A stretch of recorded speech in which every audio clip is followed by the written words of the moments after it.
Welcome to the Wednesday, August 12th edition of the Islandstats Sports Show. Joining me is co-host Gary Moreno. Obviously, we're missing Jason Juggling J as well as Stacey Baird, but it's another Wednesday. Gary.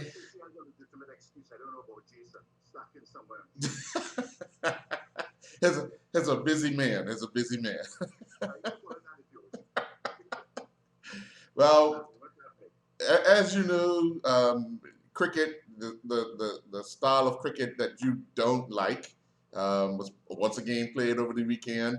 And Kamal Lavrock scored his second century in as many weekends, this time scoring 126, not out against St. George's at Lords and St. David's. Another weekend of just hitting the ball to all parts of the ground. It's here for the season. Your thoughts on a player going back-to-back centuries in this format of the game? I mean, well done to him, but again, I reiterate, I don't like T20 cricket, but the fact that he got 126 in 56 balls, if I'm not mistaken. Yeah. I think he had 50 or 23 or something like that. And he also went on to get, I think he got one wicket. He got one wicket. Yes. He also caught. He was also involved in a caught out. So he had an all-round good game, but to score 126 runs in 56 balls, I mean, this is what T20 cricket is all about. So kudos to him. He's performing in the manner that a T20 batsman is supposed to perform or is expected to perform. And upset against the best bowling, but he did his thing, and we can't fault him for that. I mean, the match was, I think, it was down to Duckwood. It was reduced to 17 overs because of rain. Mm-hmm. So again, kudos to the young man. He's doing what he's expected to do, and hopefully his performances will get him a look in with the Caribbean T20 tournament or some other T20 tournament somewhere else around the world. Not that he's a stranger to T20 tournament. Right. These performances will only bode well. The mission was, in talking with his dad prior to the game, the mission was for him to bat right through the inning. Don't throw your wicket away, bat sensibly. And at the beginning he did. He took his time, got a few fours in there, but then, once you get into that groove, every ball looks like it's going to go outside kind of thing. So, I guess fans will be looking to see where Somerset's going to play next weekend if they want to be entertained, because it's there. But in the midst of all the boundary beatings, ironically, his 50 came over the single, and his 100 came over the single. That's right. That's right. So, it's interesting. But again, kudos to the young man. He did well. He's performing as he should as a T20 player. And again, it's only going to bode well for him and his team, Somerset, and no doubt. Yeah, definitely. Their league team, might add, not the cup match team. Their league team. Cup match would be a different story. Not to worry. We got a plan for him. A plane ticket.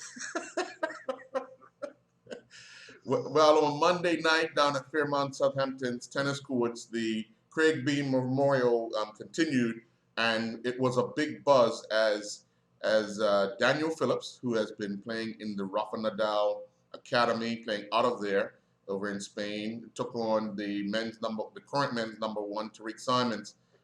Two young men who have been working hard at their game. Obviously, Tariq on island. He had a few stints off island late last year, playing in Jamaica and so forth. But what an exciting night. I mean, the crowd that was down there in an electric-like atmosphere. And these two put on a show. It was more than 2.5 hours of tennis. Daniel started out of the gate pretty fast, won the first two games, but Tariq hung in there and ended up winning the first set.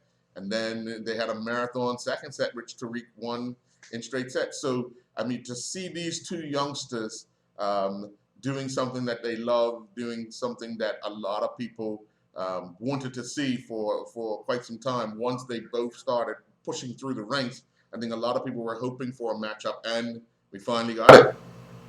And first of all, I want to commend Gavin for putting on this tournament because, as you said, it was played in an electric atmosphere and such, and it's kind of reflective of the character of Craig. He was, of course, a mentor, someone that just a few years older than Gavin, but someone that Gavin looked up to, again, because of his personality and the will that he brought to the game, the excitement he brought to the game. And I really want to commend Gavin for putting on yet another tournament. It seems like he's putting on a tournament every week, if not every month now. And it only bodes well for the younger players, as we saw in that marathon second set, and if Gavin continues doing this kind of thing, it's only going to expose the younger players to the experience that they need, playtime that they need. And it was evident again in that second set. It was evident in that match between these two youngsters. And it shows the development of these two individuals and proves that the game of tennis in Bermuda, where some say the game was invented, is in fact in very good stead. You're going to have people to carry on the mantle of the Craig Beans and Gavin Manders for some time to come. Yeah, definitely. I mean, the tournament that we saw at the WER Joe Tennis Stadium just before cut match, where you had the top 8 players. Unfortunately, Daniel wasn't on the island for that, but you also had Trey Mallory playing. You had the likes of overseas guys that are overseas in school. They were back. So if we can get these guys on the island on a regular basis, I think people will start enjoying some top tennis. And even to be honest, the way these guys are setting up these tournaments in the B division, you have the top females playing against males. It's actually exciting for them because they want to see where they're at, not just against the females, but also matching their skills up against some of the males, especially in that B category. And then you have the youngsters, the 12s and 13s and 14-year-olds, and those people that are just coming out, either starting back up again or starting for the first time. The event on Sunday saw Jacon Ednis, former cup match player, taking on his cousin Trey Manders, who is still playing cricket, in their second round match. Jacon wanted to win his first round match because he knew that if he won and Trey won, they matched up against each other. So during his first round match, he was talking a lot of tough stuff about, and when I get across this guy, I'm going to take on Trey and I'm going to show him who's the boss. And of course, they met up, but Trey ended up winning 7-6, which I think both of them were relieved to get off the court because when you start talking about 12 o'clock playing tennis in that heat. Precisely. But again, coming back to Daniel and Tariq, is it? Tariq, yes. Tariq, yeah. Coming back to those two, for these younger players on the island to actually see someone sort of in their age bracket doing so well, again, it will only encourage the youngsters to continue with the game and encourage others to get involved in the game. So I really, really think that some sort of recognition needs to be given to Gavin for his efforts at continually putting on these tournaments and getting people involved. Yeah, and it's my hope that other clubs look to encourage other people to play as well by picking up the mantle and saying that we'll host a tournament and then have like a round robin of sorts at different places. But right now it doesn't appear so. MTM continue to do what they can do to provide a staging for people to play the sport and have fun doing it in a tournament setting. So, and I think everybody's really, really enjoying it. He was telling me on Monday evening that the doubles tournament that they had, which was last week, they picked up 4 players to play in this singles tournament that's going on now. So, people are watching and seeing what's going on and saying, you know what, I could do that. I can do that. This is for me, and the likes of Daniel being overseas, and some might say this is a long shot or it's wishful thinking. But I'm sure they are out there in the academy that he started playing in Spain. He might be able to say, hey, you guys can come down to Bermuda, spend some time and play in a tournament. Organize with Gavin to have something put on here. Tourism dollars being generated. Again, I continue to say sport is the most underrated revenue earner on this island. And something like this, I think, can only grow from strength to strength if it's properly nurtured. And I'm sure Gavin is looking into that. Yeah. With the proper support, it can be a money spinner. Yeah, definitely. I mean, we had a tournament where the seniors were coming in to play. why not bring some youngsters in to play outside of the tournament that we have, the Caribbean tournament that we have every year. So and being that we're talking about youngsters, looking at the effects that the COVID-19 pandemic will have on our student athletes. Not well, students and student athletes for sure. We've been hearing that most fall programs have been canceled for the schools this year, which puts a damper on a lot of our young people because they look forward to going to school and playing the football, playing the basketball, playing the hockey, and some schools will have a program and others won't. How do you think it would affect these youngsters who are now probably in limbo as to will they stay in Bermuda and do schooling, or will they go back to school and just do their schooling on campus? Well, my son is one of those who's affected, but I know that his school, for instance, they have organized with other schools within their immediate district, right? He would have played 2021 games in a regular season. Now it's going to be just 10 or 11 games. They've organized home and away tournament against certain schools within their specific area. And that is being looked at by a number of schools. They're not going to be the big NCAA tournaments, so the tournaments are not going to be to the level or the extent that they have been in previous years. But a number of schools are putting on reduced size events for their players. Those who are not going to be going back to school, well, you know what's going to happen there. They're going to have to be continuing with their classes. And I believe in these young men and young women being scholars first and then athletes, they're going to have to be focused on their classes, which are going to be done online via Zoom and the like. I spoke with one athlete the other day, and he told me that he wasn't going back because it doesn't make sense. His sport isn't going on, and he's able to save his parents some money by doing his courses online while home in Bermuda in the comfort of and being in the vicinity of friends and family, which makes it enjoyable for him. And he's still getting his work done. He's still going to get his degree at the end of the period. So it's going to be different for some in terms of, well, different, in fact, definitely different in that tournaments are not going to be the same. Classes are going to be done from home in a number of cases. Even those who are going off to school, there's going to be a mix of in-person and online classes. Mm-hmm. So it's going to be a bit of a learning curve and a bit of an adjustment taking place, but these young people are resilient. They'll make it. Oh, definitely. Definitely. The good thing that I know about most of them is if you ask them, they want to go because they want that freedom. They want to learn how to manage themselves in a outside of Bermuda environment.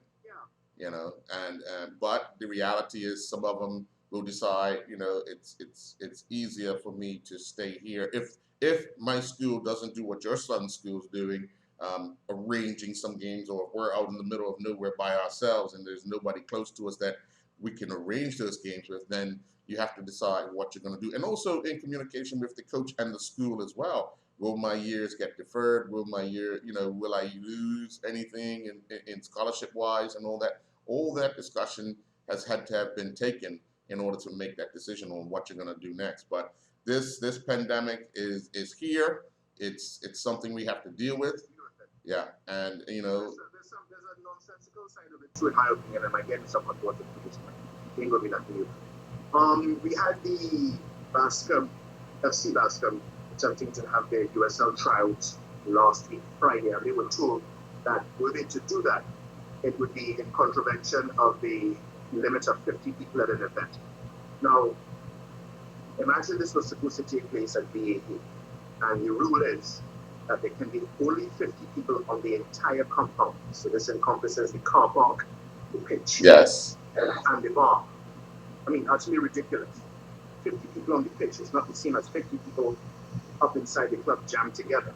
There will be proper spacing, and there have been training sessions going on at BA for the longest time. So for them to not be allowed to hold those trials because of COVID-19 and the limit of 50 people, I think that legislation needs to be revisited in terms of sporting events and the like. Anyways, that's another story. But since we were talking about young people, two young people, and I'm going back to cricket here now. Two young people I want to point out from over the weekend. Johnny Lee from Warwick Woodmans, and again my boy Jared Richardson I mean, they put on some performances over the weekend. Young Ajani Nutcracker, when you see him asking why I call him Nutcracker. Young Ajani, I think he put on a partnership of 38 runs for the 8th wicket that saw Warwick Workman's win that game. And Jared put on, I think, 39 runs with the bat. So, again, a little bit of cricket for these guys. It's not the kind of cricket I want to see them playing, but they're getting a knock-in, they're getting a feel for the game, and that's what's important.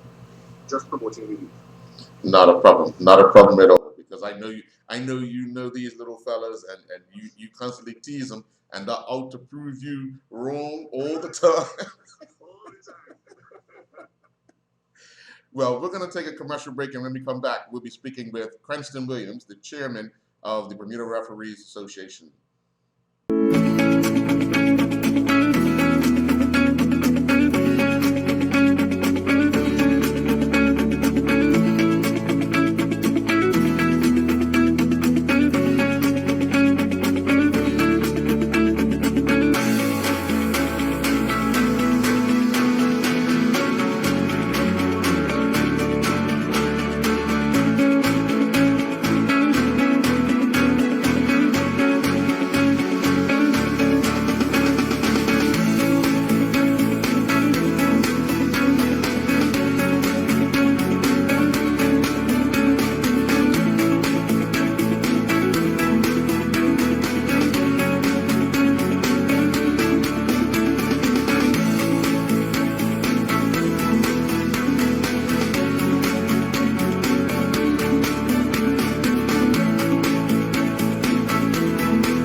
Welcome back. Gary, I had the opportunity to speak with Cranston Williams, who, as we know, is the Bermuda Football Association's chairman of referees. We know they're preparing for a season, no schedule out of yet, but there is talk that the season will look to start in September. Had a chance to speak with him about the current state of officials in Bermuda, both young and old. So this is the interview with Cranston Williams. Well, Cranston Williams, the Bermuda Football Association's chairman of referees. We have a season getting ready to start. The officials have been in training throughout this pandemic, and got back right onto the field once government had lifted their restrictions. What have they been doing in preparation for the upcoming season? Good afternoon, everybody. Yes, the referees, once the Premier and the Ministry of Health deemed that we could go back out, a group of about 10 referees have been training. They were training twice a week, Wednesdays and Sundays. They were doing beach work. They were doing fitness work, referee drills, assistant referee drills. And now that they've allowed us, where more people can come out, we've had others jumping in as well. And also last week, or was it Saturday, we had a youth referee seminar, because now with the offside situation, and a lot of the coaches are saying that youth referees are not up to date with that. We had a training session with Garrick and Mr. Anthony Francis, Garrick Smith and Anthony Francis, and some of the senior referees came out to assist.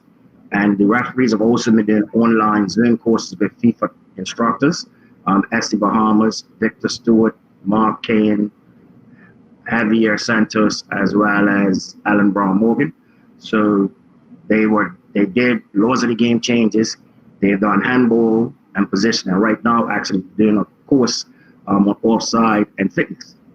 So they've been putting in a lot of work. Yeah. When you look at the changes that have been made, because I've seen them and kind of done a bit of a story on them, not just the officials need to know them, but also coaches and players also need, it's recommended that they know them as well, isn't it? Yes, they do. That's something that I have spoken to the association about, different committee chairs, and we are trying to organize a laws of the game change Zoom session facilitated by a FIFA instructor with our coaches. We realized because, especially when we did it with the youth referees, and I think 3 sessions, and there was approximately 80 youth referees sprinkling in some of the senior officials. One thing we said, it's not going to be the ideal situation if if a young officials making a call and a coach is not familiar with the law, and then you know what happens, we have a clash. So, of course, that's something we're working on. Normally, we have our local instructor that would do it. They will go to the clubs, but since now with Zoom, you would have to leave the house. We figured it's easy just to try and organize a Zoom session so that they see the exact same presentation as what the officials have seen. I know you have this ambition and goal to see more of our officials on the FIFA list, but on the local front, how are we shaping up for this coming up season in numbers Uh, wise? the registrations are coming in slowly but surely. In terms of senior matches, we did lose Alana King, our female assistant referee. She a school teacher, and she returned to Barbados. But since which we last week Saturday, actually, 2 young ladies, one's 26 and one's 24, registered. So we're hopeful, as the season progresses, that they will jump in.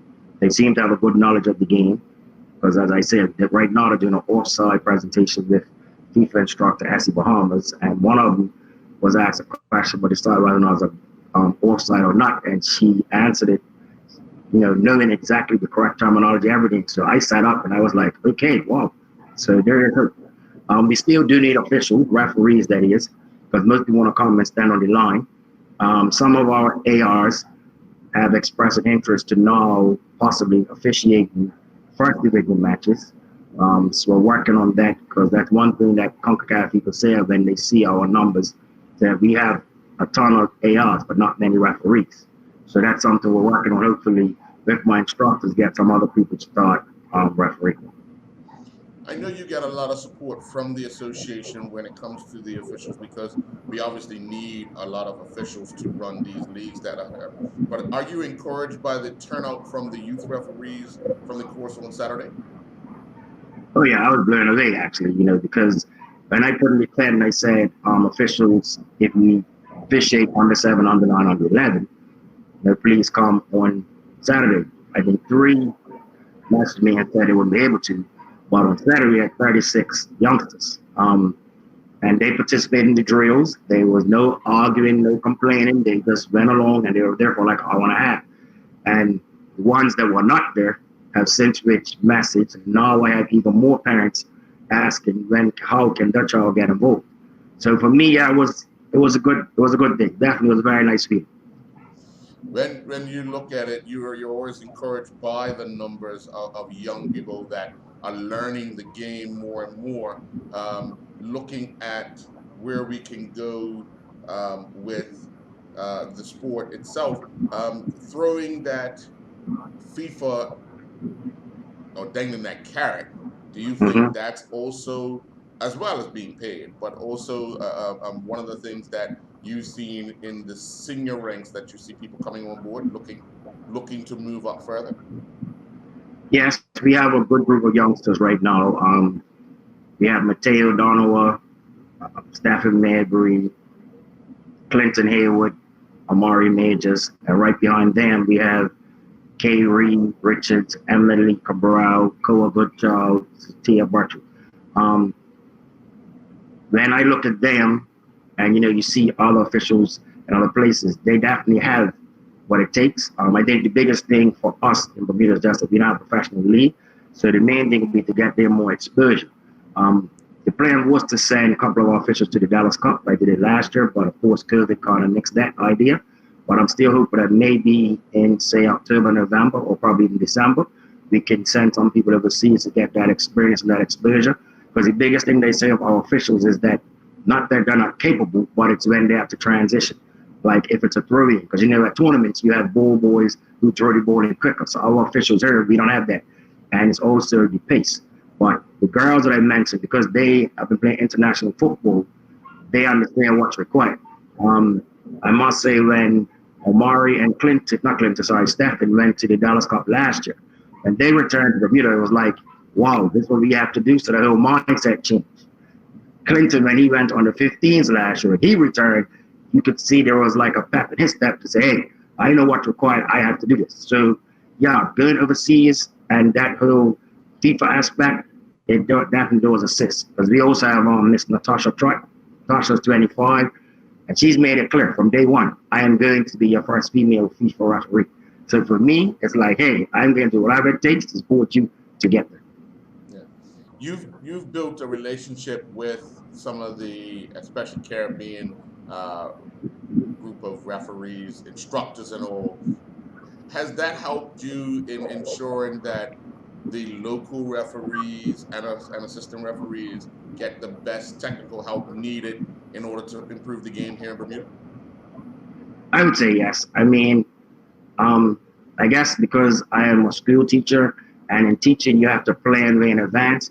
So I remember when I met Victor Stewart and also Kalisha Antoine, and the idea was, okay, I think Antoine and Tashawn had been to the tournament first time and they didn't get chosen. So it was like, hey, what can I do to assist? And when I spoke to him about returning to Bermuda, so I was like, okay, how can I help these guys? Because clearly we didn't know what the expectation was. All we knew was that good enough for in Bermuda, let's give them a chance overseas, which they got. And they came back, and at that time, they didn't give you a full-fledged report. It just said, would say Arrow Bays and didn't make it. So because of that, when Kalisha came and I asked, she's the fitness person, she took it on wholeheartedly. She came for the month and put them through the paces, which resulted in Tashawn getting on board. Since which, Victor and I became almost like brothers. Then Rohan came on board, and it's been this ongoing thing where them coming, it's unfortunate, but you know how it is in Bermuda when you have overseas people, we listen as opposed to our own local instructors. So them coming on a regular basis has elevated the standard. And one thing I'll say, when they come for 10 days, the referees show up all 10 days, no complaints, nothing. So yes, it definitely has raised the standard for sure. All right. Well, we know that the referees corner will return very soon as we prepare for the upcoming season.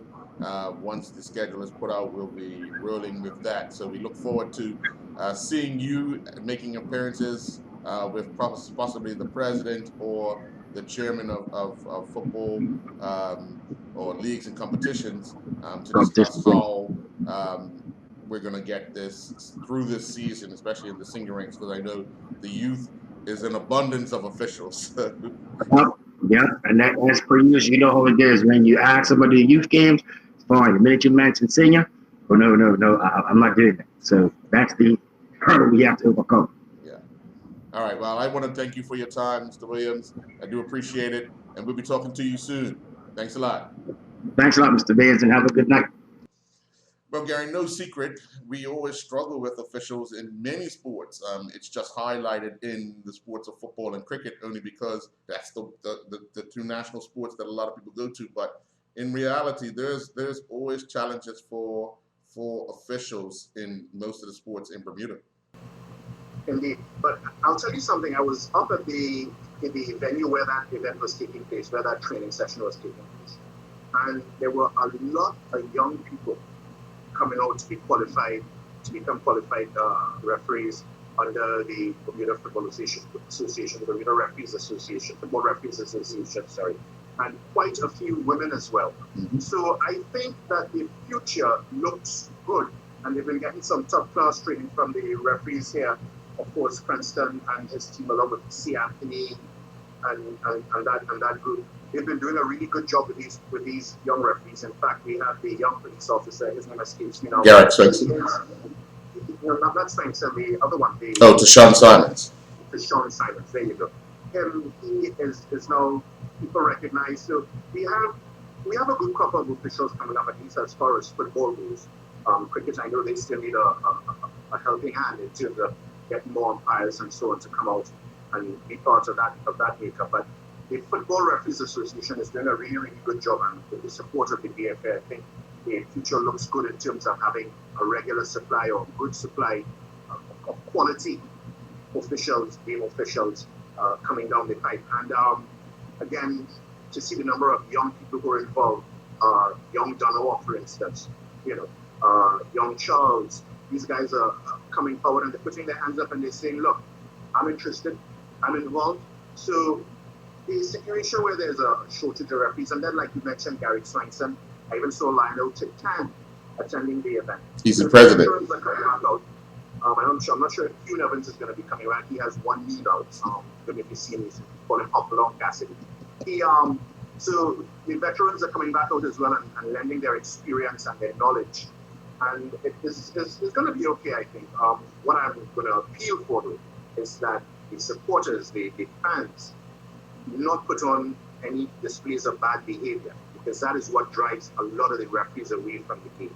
So having to be putting up with the verbal abuse, and at some points, mere physical abuse from fans in the game and spectators, that is not a good look. And I hope that these new referees and the ones who are returning to the fold, not intimidated and driven away from taking up the flags and the whistles as they seek to officiate in the games come the start of the season, fingers crossed, in September.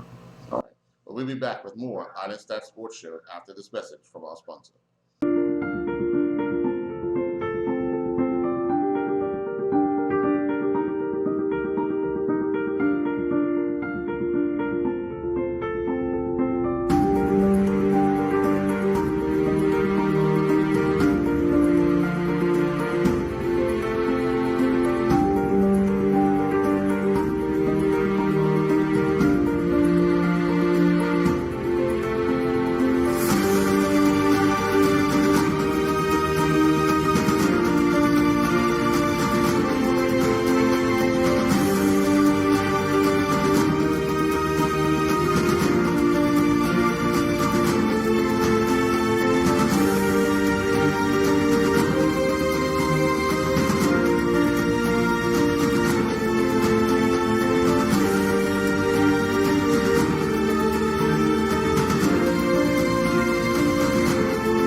Well, Gary, we've come to the part where we hear from our overseas reporters in the Caribbean. Let's get the report.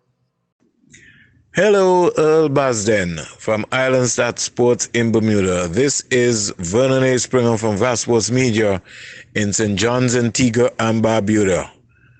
What is happening with sports in the entire Caribbean? Well, what I can say to you, in 8 days' time, the Hero Caribbean Premier League will kick off in Trinidad and Tobago during a time when there will be celebrations for some party based on the elections which will be taking place on Monday. So it is a wait-and-see situation. But what I found pretty strange was that you have professional cricketers who are in Trinidad and Tobago in a biosecure environment, but they are not allowed to go out and practice. And so they had to be in quarantine for 7 days. So the schedule that I would have seen in terms of the preparation for some of these teams leading up into the build-up to the start of the Hero Caribbean Premier League, which is starting on the 18th of August, it kind of leaves me a little bemused in terms of the preparation and what sort of quality we will get early in the CPL. But the most important thing is that the cricketers are in Trinidad and Tobago, and they're gearing up and getting themselves ready for what could be an exciting time in the Hero Caribbean Premier League 2020. It's unfortunate for the St. Kitts Nevis Patriots, but Fabian Allen is going to miss the CPL. Where does this place him in terms of selection for the West Indies T20 team? I don't know. Maybe he'll be able to get some opportunities so he could be on shore again. There's also a little communication which I found very strange, and I want to see a major improvement between the franchise owners for the Caribbean Premier League teams and the local boards. There seems to be a little grumbling. I spoke to, let's say, the Trinidad and Tobago Cricket Board, and I said, what's the relationship between the Trinbago Knight Riders and the Trinidad and Tobago Cricket Board? There's really not much of a communication. I think the same thing could be said for Jamaica. I know in the leewards is almost the same thing. I don't know what the communication like is in the windwards. Maybe in Guyana is a complete different situation, but I'd like to see that being reversed. I would also like to see the West Indies at some point in time at the end of this COVID try and find a way to be able to exploit and come up with their own T20 tournament, which will be able to give new emerging players an opportunity to be on showcase for the West Indian selectors. So in terms of the CPL, we know that is going to be up and running and ready to go. There's cricket taking place in St. Vincent and the Grenadines. There's a 50-over competition. Also this week, the Barbados Cricket Association, they have vanished almost all of their entire cricket competitions, and they're now going to have a T20 competition in all of the divisions right across Barbados for the next 4 months. So that is also exciting news. In Antigua and Barbuda, the organizers of the Cool and Smooth and the Antigua and Barbuda Cricket Association just waiting on word from the government of Antigua and Barbuda so that the Cool and Smooth T20 tournament can kick off in Antigua and Barbuda in St. Kitts. The borders are supposed to be open soon, so there might be some football action and also some cricket action taking place in St. Kitts and Nevis. In terms of St. Vincent, like I said, and Grenada, there's a wait-and-see situation, and it's a sort of tough situation. Also for all sporting organizations around in Jamaica, they're having some quick track and field meets which are taking place around. But in terms of cricket on the world scene, wow, I was hoping that Pakistan would stun England, but that didn't happen. But let's see what's going to happen for the next remaining 2 test matches, because, England will be without Ben Stokes. And so Pakistan maybe can still win the series over England in hometown territory. You know that the World Cup is now shifted to 2021, the World T20. West Indies are the current defending champions. And so cricket is in what we would say, a disrepair and looking to get some action going. US Open tennis is going to be up and moving around. Formula One is on the road. What I can say to you is that at least sport is slowly making its way back. Hey, this is Vernon Springer for Islandstats Sports in Bermuda. Earl Bazen, thank you very much and God bless you. Hi Earl, I'm definitely doing well, and I hope you are also doing well over there in Bermuda. Well, Barbados has been making sporting headlines, not necessarily for the sporting reasons, but more so because of the Aston Villa women's sports director, Eniola Eluko. Now, Eluko arrived in Barbados only last week on vacation because Barbados has reopened their doors to international commercial travel, and we've also extended an invitation for a number of persons to come over on vacation if they desire to.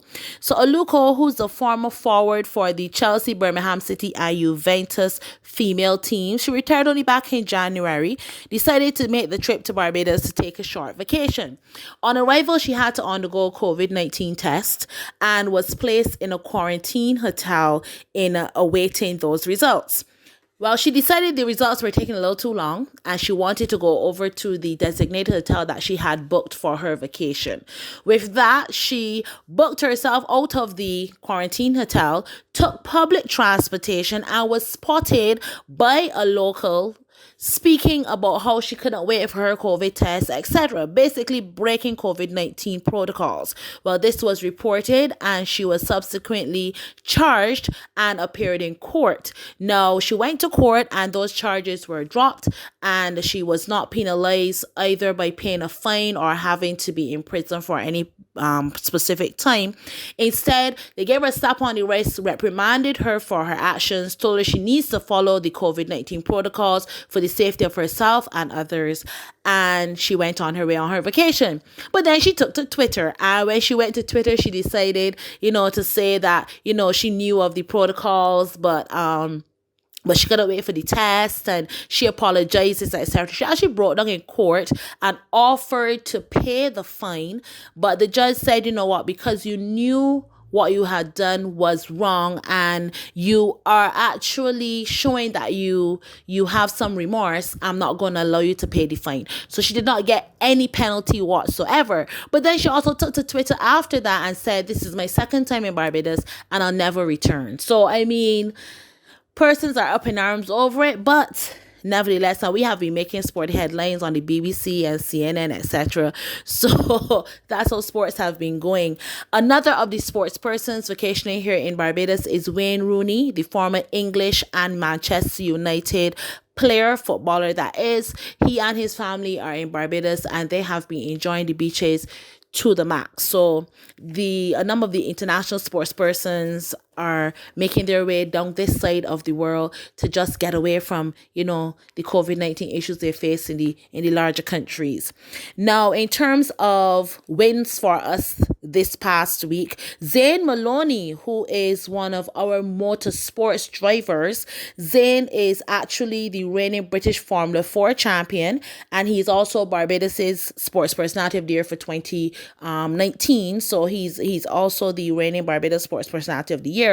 He had his first podium win in Euro Formula Open Championships. Now he's moved up from Formula 4 to the Euro Formula Open Championships. The race was at the Hungarian circuit and he was able to claim his first podium win. So we actually had something to celebrate over the past week.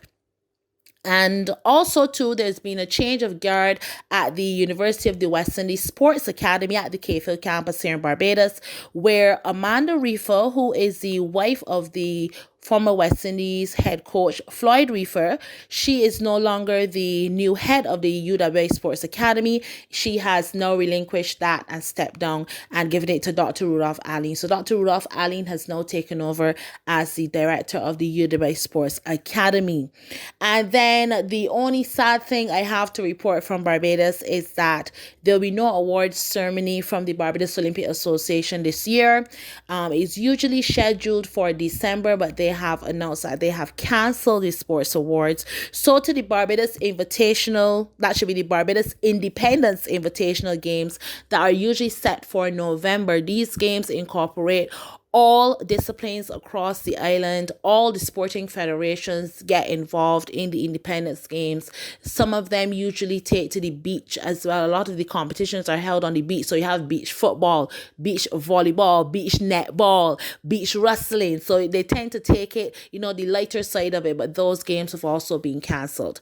Otherwise, cricket is still being in play. Volleyball is still being played. This is obviously at the club level. And I mentioned cricket, the CPL. I've been checking in with some of our Barbadian players. They have been in isolation within the past week and a half in Trinidad. And I'm glad to say that they're kind of out to some level of quarantine, in that they're not quarantining in their rooms anymore, but they're out now and they can actually socialize with each other. Obviously, with social distancing and masks, they've not yet started training for the start of the CPL. And also proud to say that none of the players who would have checked into Trinidad and Tobago for this year's Caribbean Premier League have tested positive for COVID-19. All players tested negative. So that was good news coming out of Trinidad. So that's it from me here in Barbados. And again, many blessings over to you there in Bermuda.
Delray Rollins and his Sussex teammates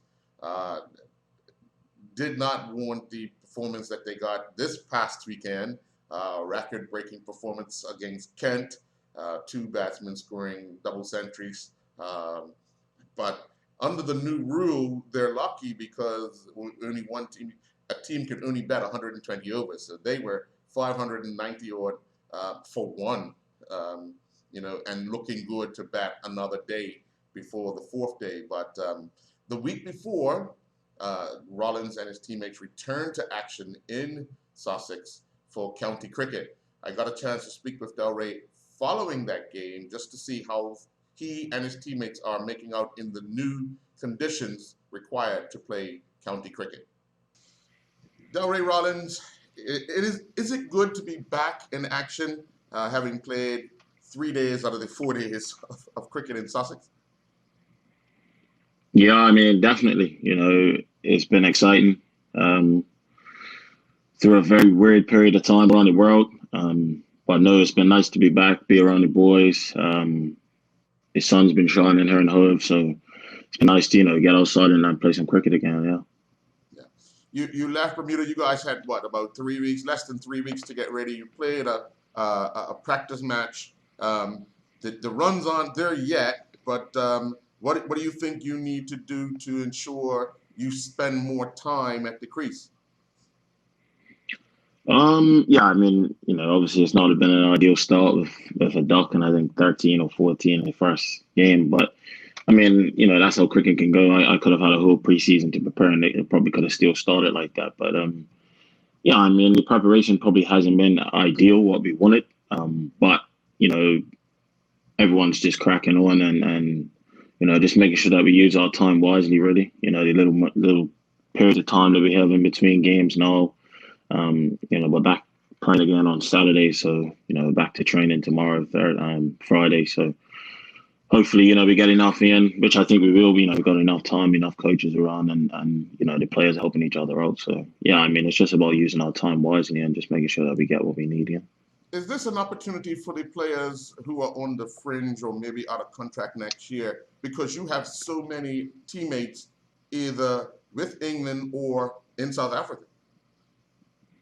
Yeah, I mean, most definitely. I think, for a lot of people, even just around the circuit, not just at Sussex, I think there's a few of us in our last year. And I think also it gives people an opportunity to show, and stake a claim for next year when the county championship's properly back in play. But no, I mean, we have a young team here at Sussex this last week. Was nice to play with. I think we had 9 academy graduates, a pretty local team, and it was nice to beat a Hampshire side who had a few established pros in that team. Yeah, looking at what you guys have been able to do over this short period of time, and pretty much everybody's in the same boat. How do you think it sets you guys up for the remainder of this particular season in this trophy competition? Yeah, I mean, to start off with a win like that inside 3 days, pretty convincing as well. I think it sends a statement to the other, 4 counties that we play or 3 counties that we play, in the Barbados trophy. I think it just sends a little statement to show that, even though we're young, we're hungry and we want to win and we know how to win, because winning in that fashion, shows a lot of character and a lot of skill. But, I think, it's nice, to be back to winning ways. Obviously we struggled towards the back end of the year last year in the county championship, but I've enjoyed, my time being back, and it's nice to, like I said, start off with that convincing. Yeah. You guys don't score many runs in that first inning, all out, and Hampshire go to bat in the evening. What were some of the things the coaching staff was saying to you guys in order to keep you in it? I think we knew that, we should have got, more runs on that wicket. It was a good cricket wicket. Had enough in it for seam as it spun. But if you got in, you could score runs. And we just knew as a batting unit that we didn't have enough. But we knew as a batting unit we had to back up our bowlers. And we had to hold on to our catches. We had to back them up in the field, dive around, throw ourselves around and back them up and try and try and bowl them out for as low a total as possible. And we couldn't have asked for more from the bowlers in terms of the way they started. They set the tone early and they bowled straight. They literally just bowled, the areas that we wanted. And we managed to pick up 4 that evening, which was handy because, if we would have came back the next day and they were 2 down, it would have been definitely a different game. You're sitting in the pavilion, day 2, less than an hour to play. Your next up, you get a chance to go to bed. It's a long walk out there because you're thinking 2 things. I'm only assuming you're thinking 2 things. 1, let's get off the mark, and 2, let's be here for the morning. Was that going through your mind? Yeah, I definitely, try and get to the end of the day. I think I went in with 2 or 3 overs to go. But I wasn't really thinking so much about, getting another duck. I mean, those things happen in cricket. I've already had one before in my first class career, so I wouldn't have been the first one. But no, I mean, I was just looking to do a job for the team, and it was nice to do that and do the job and get to the end of the day. But unfortunate to not kick on the next morning. But again, that's how cricket goes. It could have went a different way, and I could have got a few more runs. But just looking to build on that little start, I guess you can say. And hopefully, Saturday, Sunday coming up, there's something in store for me. How much time have you put in for bowling? Because I saw you had turned on a few in the practice match, and then in this particular match, you bowled those 2 overs, getting the wicket. Listening to the commentary, it was a rank short ball that was kind of mistimed, but sometimes that happens, doesn't it? Yeah, I mean, actually, I've been bowling a lot. In training, and obviously in the 2 practice games, and it's been coming out, really well. And everyone probably would have thought I would have had a lot more overs to bowl in that game because of the surface. But no, the surface probably suited the off spinner coming down the hill more than me bowling up the hill, because the seamer's actually got quite a lot of energy coming up the hill, with a bit of pace and bounce on the wicket. But I was quite happy. I didn't actually see myself bowling at all in the second innings. So it was a bit of a surprise, a bit of a shock, but it was nice to get a wicket. I didn't bowl as well as I would have wanted to, but it was nice to pick up a wicket and but like I said, it was more suited to the off spinner coming down the hill, and I was just excited. I was excited for him on debut to pick up 5 in the game and help us to win a game.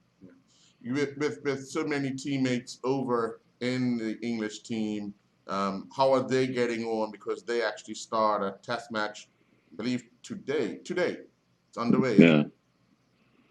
Yeah, I mean, it's nice for him. Obviously, we got Ollie Robinson back and Salty back for this game, and they'll definitely be around, I think, for most of the rest of the season. Ollie, depending on if he gets called back into the test team, but the way they're going, it looks like they have a few more bowlers, ahead of him at the moment. So it's nice to have him around, and it's nice to have Salty back, who came back into the team on the back of 100 or 50 odd balls or 40 odd balls against Ireland, and he showed why he was in and around England stuff this week, getting 2 half centuries in the match. But no, it's nice to have those boys back, showing a bit of experience and showing their skills and their talents with us, and hopefully long may it continue for the rest of the season.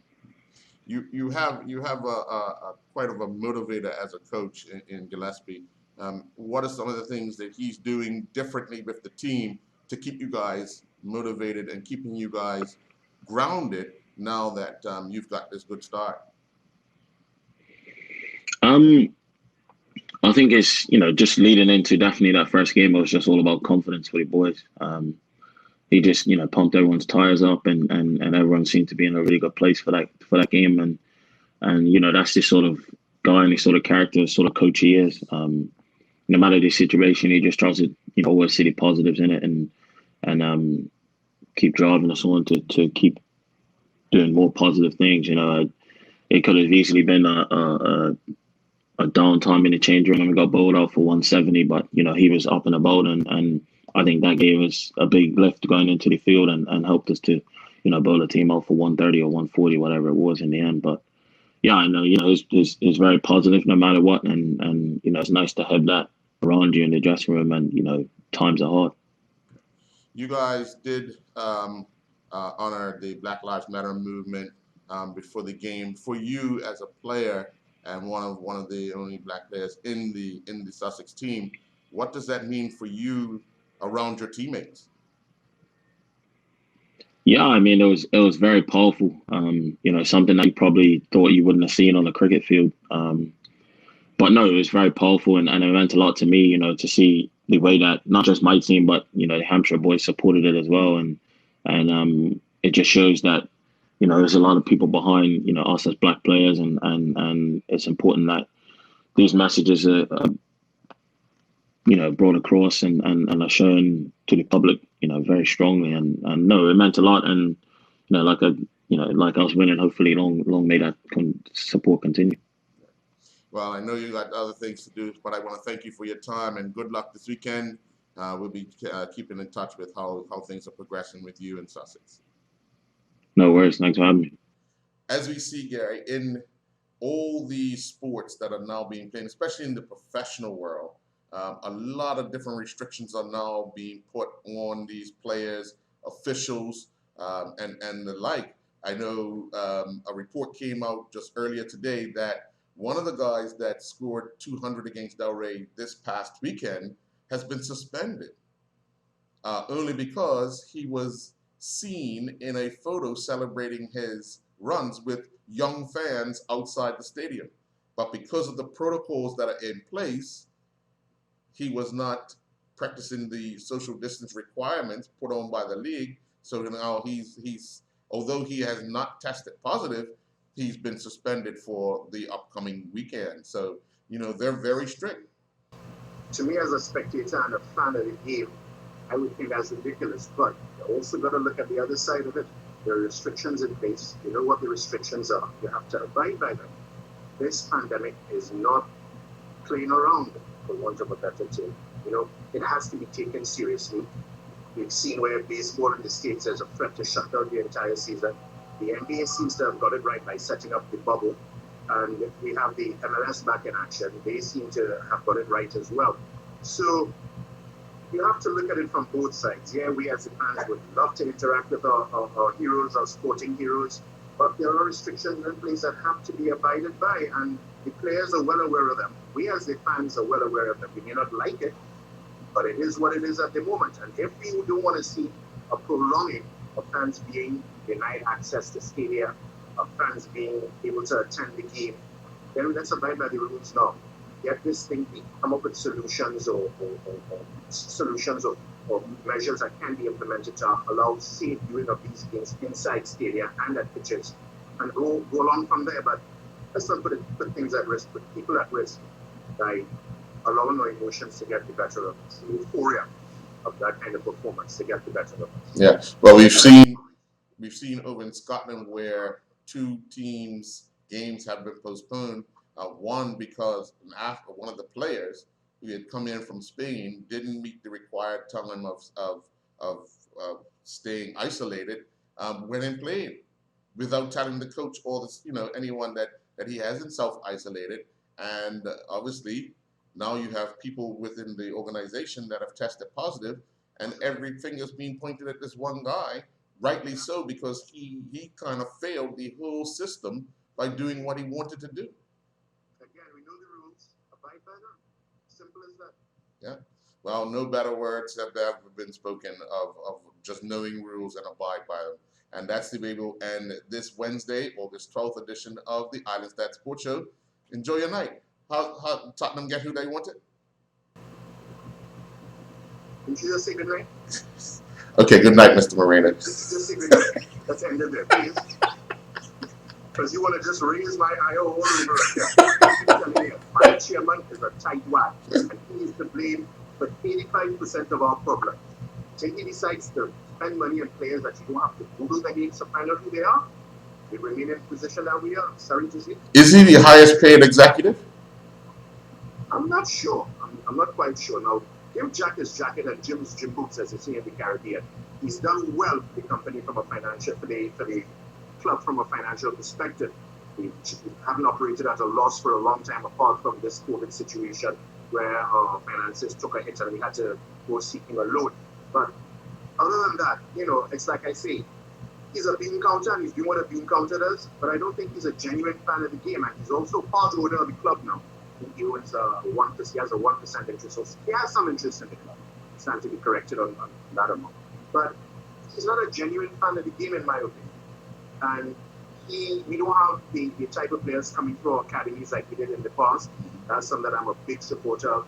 Until the likes of people like Abramovich came into the league, became owners of clubs in the league, and started putting out mega bucks to build quick trophies, build quick championship titles, and that's where we are now. And Tottenham doesn't have a history of doing that. Tottenham doesn't have a tradition of doing that. We've had a tradition in the past of building players, developing players through the academy, loading them into the first teams, just like Arsenal used to under Arsene Wenger. But that's a thing of the past now. That no longer holds true, and we'll see how it goes. All right. Well, We'll see how it goes. you enjoy the rest of your evening. I shall indeed. All right. Good night, everyone.